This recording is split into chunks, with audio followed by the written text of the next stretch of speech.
Welcome back to the Right Now Insider podcast series, where you get a chance to get a sneak peek at what's changing in the profession and what to expect at Right Now 2026 in San Antonio.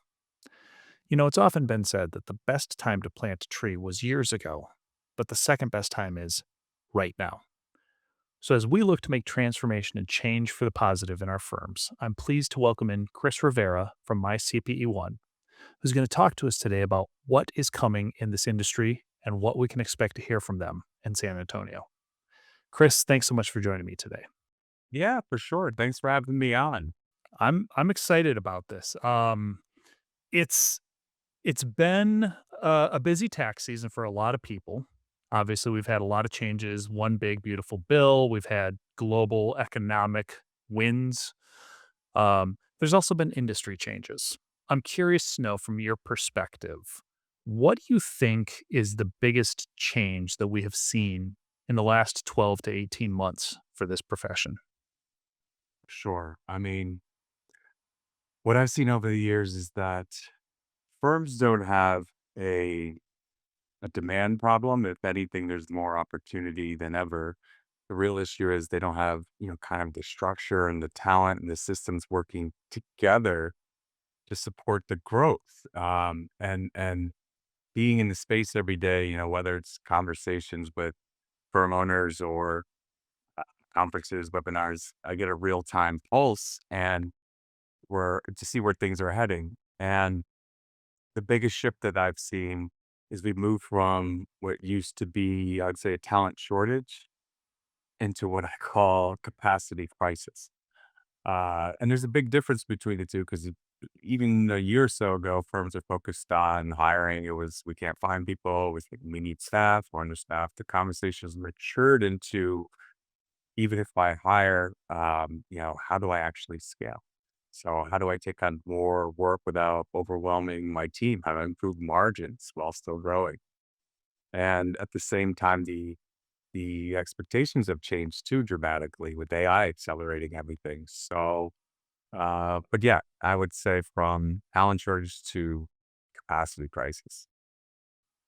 I love the way that you put some alliteration on that capacity crisis, right? It just rolls off the tongue really easily. I've talked to a lot of firms who've said very similar thoughts and share that sentiment with you. Do you think that this is a unique problem in 2026? Do you think this is something that maybe we've dealt with in the past? Or is this, again, brand new, something we're dealing with now? Let's dive into it. So when I say capacity, I don't mean just hiring people. It's building a model that actually allows firms to grow without burning out their team, right? Without sacrificing quality, without everything breaking down during the tax season, right? Because over the years, it's uh, uh, trying firms that I speak with are trying to figure out how to implement offshore staffing systems and technology and looking at onshore, they're kind of moving away from it. And it's unfortunate because this profession, this industry is there's so many tremendous opportunities. So firms that are now comfortable with remote work are now very comfortable with offshore.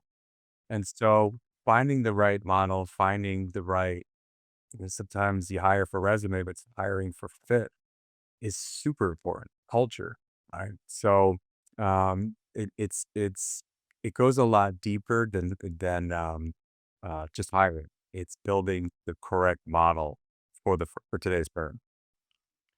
So, from your perspective, in the seat that you sit with my CPE one, has that been the biggest impact for you guys is helping to address these problems? It's a great question. When you're looking at MyCP1 and the clients that we're working with from sole practitioners to regional firms and uh, looking at the three pressures simultaneously where they need to grow, they need to adopt technology, and they need to protect their people. Right. So when you're looking at this, uh, hiring more people, but building the model that supports sustainable growth. And that's what we do. All right. So the, the, it's never about like reducing cost or let's find the cheapest labor. But what we found the successful firms are doing is that they're using the global teams to create stability, scalability, I would say, and then control over their operations. So the conversations have evolved from we need a person, right? To we need a system that works. And that includes how the work is assigned, how it's reviewed, and this communication happens. Probably one of the top three questions I get in. How does it integrate with the firm's own technology staff? Because even great talent will fail in a broken system. And then you don't want that's what I mentioned earlier, you don't wanna hire for a resume, but for a fit. Um, and it gives, um, so it's less about placing talent and more about designing how that talent fits into the firm's operations. I want to pull a thread that you mentioned there a little bit and go down a little bit of a rabbit hole. So, one of the things you mentioned was the ability to work with a tech stack, right? Does it require, if I'm a firm owner, does it require me to be on a specific tech stack or several different options, flavors of tech stack, or are you guys able to assist with it really doesn't matter what I have on the technical back end? Yeah. It's, working within the client's infrastructure, their framework, absolutely. This is where Rightworks ecosystem becomes equally important, right? Because it gives firms a secure, standardized environment where distributed teams globally can actually operate effectively. So that level of comfort where it's not about looking at a remote worker and having fear. It's finding the right technology that works for them. Some folks like to put everything all in one or all their needs and their requirements in one solution, and then some are real savvy and they could pull in from different softwares and their unique capabilities and make their own tech stack. And I'm starting to see that. I mean, before questions were like, remote work, like where are they working from and what is a cloud? And it's silly, but it's now evolved into finding the workflow, the checklists, and bringing in together the tax and accounting with client communication and billing. It's all going to be streamlined, whether it's on one platform or again, you're tech savvy, bringing in several. So it's kind of like the old BYOD, right? Bring your own device. It's now just bring your own tech stack. We'll help you with it. Exactly. So if I am a principal or a partner, a decision maker at a firm, and I have a capacity issue, and I come to you and I say, Chris, I need your team to help me. I've got this capacity problem. What does that look like? What's the first step, second step? How do we go about addressing that? Biggest if I'm a partner and I love to do this. My philosophy is and this is from working or just socially and professionally and personally. I always put myself in the other person's shoe, right? So if I'm a partner, the biggest mistake that I see people doing is trying to do too much at once, right? So I mentioned earlier, like regardless of the firm size, there's many needs, right? They'll just hire more for their specific needs. But if you don't have kind of the SOPs and the framework and you try to do everything, it's like, oh, this doesn't work, right? The first thing that goes wrong. So I'd say start small, right? Start intentionally. That's the big thing. So the mindset has to be intentional, but just start small. Pick a function, bookkeeping, tax prep, cleanup order, right? Something repeatable, right? And then before you bring somebody in, define, what does success look like for you? What does the workflow look like? Who owns what, right? Because structure has to come before you scale. right? And then from there, you build, you refine the process, you stabilize it, and then you expand in other areas. And that's what we've seen time and time again. So where firms will get into trouble is that they add people without process. I mentioned earlier that you could hire somebody with 12 years of experience into a broken system, they're going to fail. And then you can also you add process. Don't add process without alignments to their to technology stack, so that can create more complexity. So think of it as, building system, not just adding that's just adding capacity. It's kind of like if I have a car that's out of alignment and my tires are going bald in one spot. Just changing the tires is only going to solve the problem for a short period of time. They're going to continue to go bald in that spot. I need to fix the underlying issue. I need to have intentionality in maintaining my car. Yeah. So if I continuing this conversation, if I'm the partner and you've given me this advice, I begin to implement this, right? I walk through and I make sure I've got my SOPs, that they're documented and we follow them. And then I bring somebody on who's going to assist with the bookkeeping. That just happened to be the first one that you mentioned. What should I be measuring? What should I be looking at KPI wise to tell me this is actually making a difference for my firm?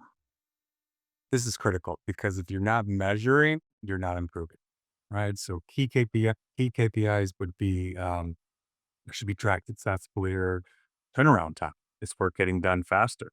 Right. A lot of times I hear folks that are working with freelancers or they're working with another firm, like, we have to redo everything. All right. So make sure that is honed in on realization rate. Are you improving your margins? Cost per return or cost per the engagement, depending on the model. Utilization. Are you getting leverage from your team? Right. And client satisfaction. Right. So what's important is that you want to compare before and after, because if you can't clearly see the impact, you're not scaling, you just guess it. And that's where a lot of firms will struggle is they implement something, but they don't measure it properly. So they don't know if it's actually working. So if again, if you can't measure it before and after, you're not scaling, you're just guessing. I love the fact that you mentioned client satisfaction as at the end there after the other ones, because my personal opinion and talking with a lot of people, that's the proof that's in the pudding, right? You can have your realization, you can have your time to completion go down, you can have utilization go up, all those things. If your clients aren't happier, you're not going to keep them around and it's not going to matter how much money you spend, your revenue could potentially decrease from that. So when you're talking with firms about that and you get to that last stage, hey, make sure your client satisfaction is up. What are some ways that you have seen firms measure that? Like literally from a logistics standpoint, like how should I be looking to measure client satisfaction? Yeah, for sure. So when they identify strong leaders within their own practice, one, is not your best preparer, not your best auditor, best bookkeeper is going to be the best leader. So when you have that in place, then identifying to you, okay, each of the clients are going to have a specific nuance or if your niche, understanding what that means for the client, and then spending some time doing some deeper dive questions with the client, knowing that you no longer have to do the compliance work. You have a high functioning offshore team. So this enables you to truly sit down, take a look at the firm as take a look at your client and identify what things are going well, what things aren't, um, where they would want more improvement, where should they where are the levels of communication are they currently at? Do you want more? Do you want less? And you'd be surprised because the littlest things that you do for your client, the littlest question that you ask, or if you send a card on their birthday, these little go so far. So having the right team in place with the right folks is understanding that you have to also put yourself in the client's shoes. And it sounds so simple, but folks don't do that. So now when you're sitting down and you're meeting with them and you have your financials and you're doing your tax planning, your advisory, um, don't just be there to kind of drill down and present the information. Get a conversation going, right? And that's very difficult. So I've seen quite a bit. For me, it's easy, right? I love doing what I do, and then the conversation. I talk all day. But when you're looking at the right people within your firm to have these conversations, keep in mind it's not always the best your best person within your field, but it's folks that are willing to put themselves in the client's shoes, have a natural conversation, role play this out, and always be able to tie down whatever pain points they have to a solution that you're offering as well. If you take care of your capacity crisis, you create consultative conversations. Lots lots of C's in there. Okay, so let's talk about right now 2026 specifically. What are you most excited to be able to talk to the industry, these practitioners about in San Antonio? Excited about the RightWorks meeting the RightWorks communities that we have a group of firms that already understand the importance of technology. Check. Um, they've made investments there. But what I see a lot is they built a good tech stack, but there's some bottlenecks. So technology won't create the capacity. So what I'm looking forward is helping firms connect those two pieces together. Right. So the technology that they've already invested in and the team structure that to actually leverage it. Because when those two align, that's when things really start to scale. So, looking at how to build your team to support it, how to operationalize your tech stack, how to create consistency across the workflows, because the growth won't come from your tools alone. It comes from the tools that are used within a what? System. Okay, looking ahead, do you have a crystal ball prediction for the next 12 to 24 months for this industry? Let's look at it like this. I think we're going to see a pretty clear divide in the industry. You'll have firms that embrace global talent, leverage technology properly, build scalable operating models, and then you'll have firms that stay more traditional. They'll struggle with capacity, margins. What we're also going to see is AI, more AI assisted workflows, hybrid team structures, and focus on advisory service. These are three things that I hear every single day. And so, but the core of it, the firms that will win won't just be the ones with the best people, they'll be the ones with the best model. Are you yourself coming down to San Antonio for this? Yeah, Awesome. very excited. First time. Okay, that was my next question was, have you ever been to San Antonio before? What are you most looking forward to then on this first trip? Well, being living in New York City for gosh, 10 years, being born and raised in New York. So in the mountains, I love to be outside. So I think you guys have a nice little river walk. So I'm definitely going to be when after the conferences outside and enjoying the weather. I live in South Florida now, so warm weather. Thank you. So definitely want to get outside and just see what you all have to offer around the river walk. Yeah, San Antonio is a beautiful little town. Are you gonna try and, visit the Alamo? Yeah, yeah. If time allows me, for sure. It's awesome. I'm assuming then you're also going to be at the booth a little bit. I always ask this question because I have a thing of collecting socks when I go to conference shows. What swag do you think you guys are gonna be bringing? Any idea? Now you've given us an idea, so we might have to step up our game. But I'll make sure that we have something.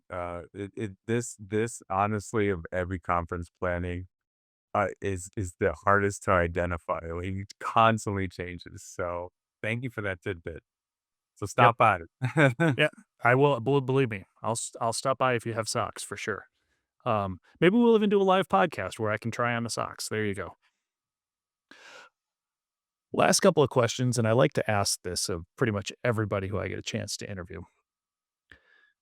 Chris, if you could go back in time 10 years and you come face to face with yourself 10 years ago, right? Now, forget the whole bootstrap time travel paradox, blah, blah, blah. Let's just wave a magic wand and say that this can occur.